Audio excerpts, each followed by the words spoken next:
travel may take a while to recover after the government shutdown ends. Hi, everyone. I'm Tram Mai. We've been tracking the impact of the shutdown at U.S. airports. Air traffic controllers and TSA agents are among those who have worked without pay for weeks. The FAA ordered airlines scale back flights at 40 major U.S. airports to keep travelers safe and ease the pressure on air traffic controllers. It's been gradually reducing air traffic. It's impacted thousands of flights across the country so far. When the government reopens, it would restore paychecks for federal workers and restart programs that have been frozen during the shutdown. But those airport disruptions and flight cancellations won't disappear right away. Transportation Secretary Sean Duffy has said the flight cuts may stay in place after the shutdown. He said the FAA would not lift the flight restrictions until staffing at airport towers and air traffic centers makes it safe to do so. We're at the cusp of hopefully having the government reopened. I'm concerned that we're not going to have on day one controllers come back into the towers right away. I'm asking them to do that. President Trump has asked them to do that. It is their jobs and they will be paid, but it might not be immediate that they come back in. We have some controllers who are put in a very difficult position. They're young. They don't make a lot of money when they first start out. They can make some good money later in their careers, but when they start out, they're not making a lot. They may be the sole source of income. And they were confronted with a real problem. Do I not feed my family?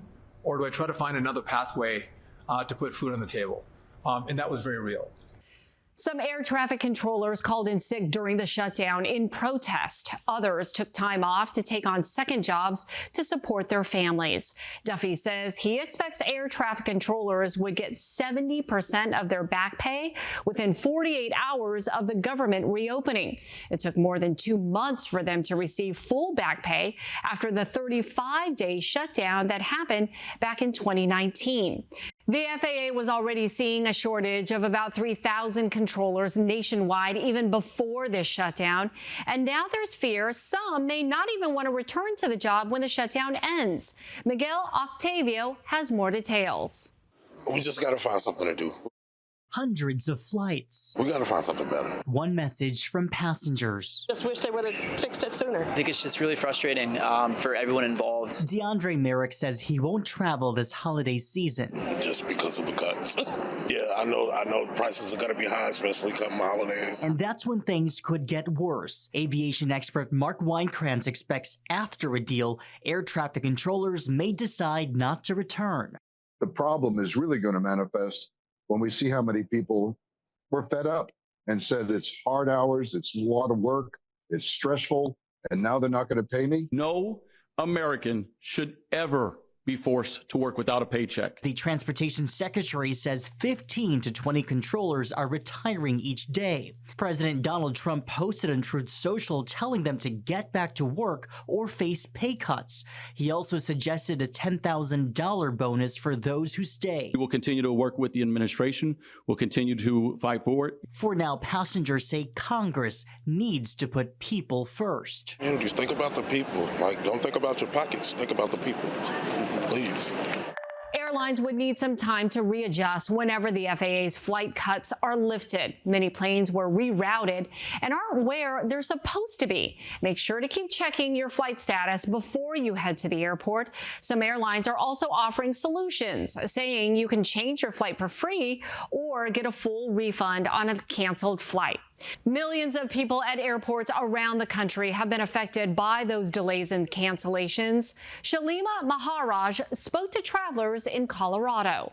Now, while a lot of people are getting notifications on their phones in advance of their flights, there are still some people who are showing up here at the airport only to find out that their flights have either been delayed or scrapped altogether. It was supposed to be a quick weekend trip from Friday and then come back on Monday. In the end, quick isn't how it played out for Dominique Mosley. I went up to Idaho Springs to go to one of my friends' wedding. Getting there was pretty simple. Getting home, of course, the Uber ride was $140. from the mountains to the airport. So that was already kind of like something I had to get over. When she arrived at the airport, she learned her flight to Orlando had been canceled. It's like 9:30, almost 10 o'clock at night at this time. My flight was supposed to be for 12:15. They told me the next flight wasn't until 3 p.m. the next day. Roughly 1,200 flights were canceled in the U.S. on Tuesday, according to flight tracking website FlightAware. Cautiously optimistic is how I'm viewing this. Aviation expert Chad Kendall believes once the shutdown is over, airlines will be able to bounce back, rearranging their schedules quickly. We'll still see some lingering delays with TSA and with the air traffic control.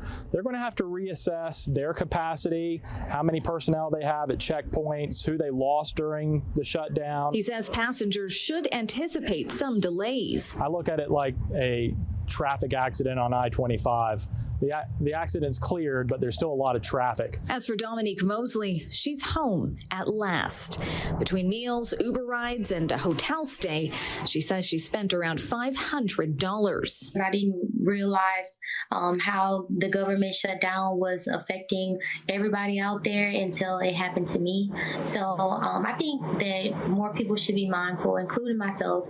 Well, Chad Kendall says it has always been important to know the policy of the airline that you're traveling with, but even more so in the middle of a government shutdown when those details can sometimes become very murky and, of course, stress levels are very high.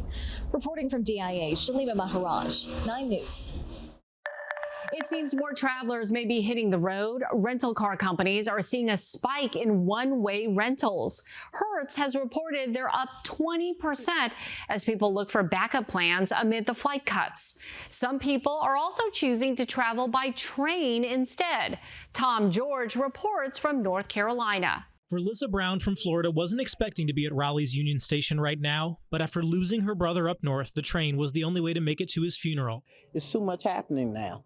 You know, everything is all messed up at this point, so I don't think anyone should try to take planes. She says with the ongoing shutdown, she didn't want to take any chances flying. You probably wouldn't be there on time. The same thing that happened to a friend of mine, got on a plane and sat down, everything was good, and then 5 minutes later, they was asking everyone to get off the plane. Frankie McLean from New York in the same boat, visiting his sick mom in Raleigh, deciding the train would be better than the bus. It's the next best thing, you know, and it's more comfortable on the train. It's better than the buses. The buses, you know, it's tight, plus I'm a big guy, so, you know, the train ride was smooth. You know, I might start taking the train more now, actually. Amtrak workers told us in the past couple of weeks they've seen a slight uptick in sales amid concerns over airports, whether for a family emergency or a vacation like this family heading to Miami. Porque ha habido problemas con los viajes en los aviones. They said because all the travel troubles with planes, this is only their second time going by train instead. Now, just hoping the government gets back on track. So hopefully they clear this thing up real soon and we'll be back to normal. It's unclear what Thanksgiving travel will look like this year, with so many things still up in the air. Coming up, a travel expert shares her advice for your holiday plans.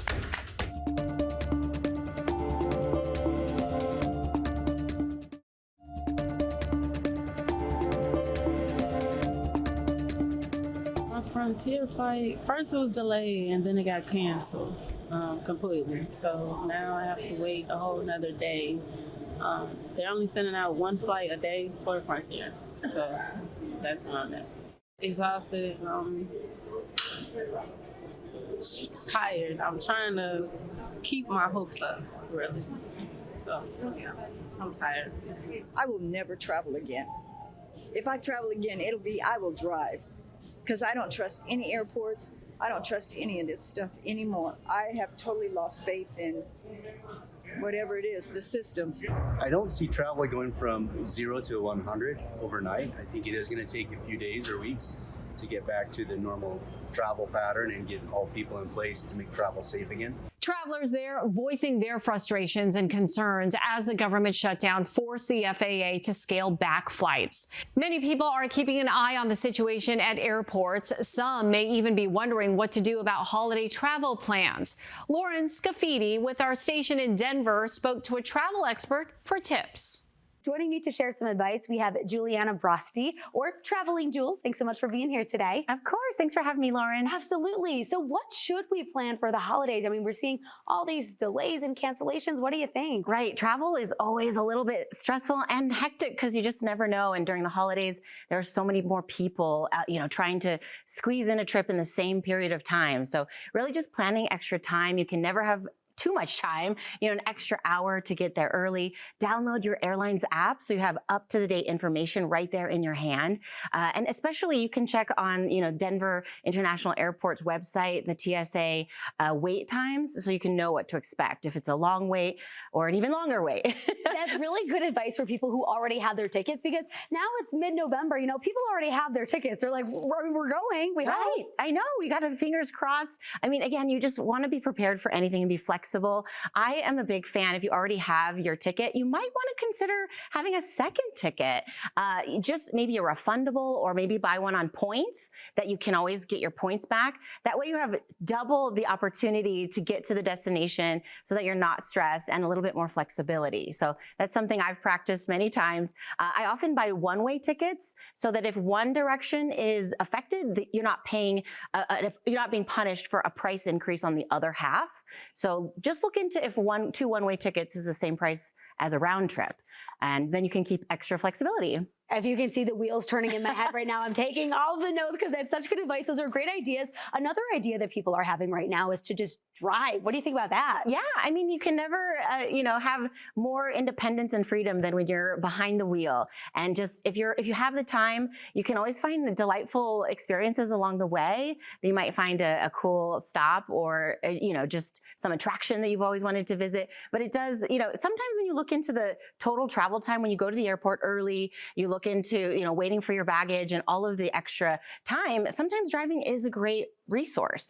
So definitely consider that. And that could be all the fun too, right? Just a big road trip. Yeah. What other advice are we missing here? Well, travel insurance is always important, because if there is a trip delay on your flight, especially 6 hours or more, you're often eligible for the prize, right? It could be $150 or $250, depends on your plan. But that can be nice to have in your pocket, knowing, okay, I got delayed, but at least I'm not, paying extra for those meals, or even an overnight if you have to stay grounded a little bit longer. So yeah, there's a lot of different strategies for folks traveling. I like to stay charged, having, an extra battery charger, so that I'm always able to check my phone and see what's up to date, what's the news today. That is another piece of good advice, because you can't always find a charger. You can't always find an outlet. Yes, people really, get protective over their outlets. They do. Well, Jules, thank you so much for being here. Really appreciate you breaking it all down. Again, the timeline for air travel returning to normal after the government shutdown ends is still unclear. We'll continue to monitor updates. But for now, I'm Tram Mai. Thanks for watching.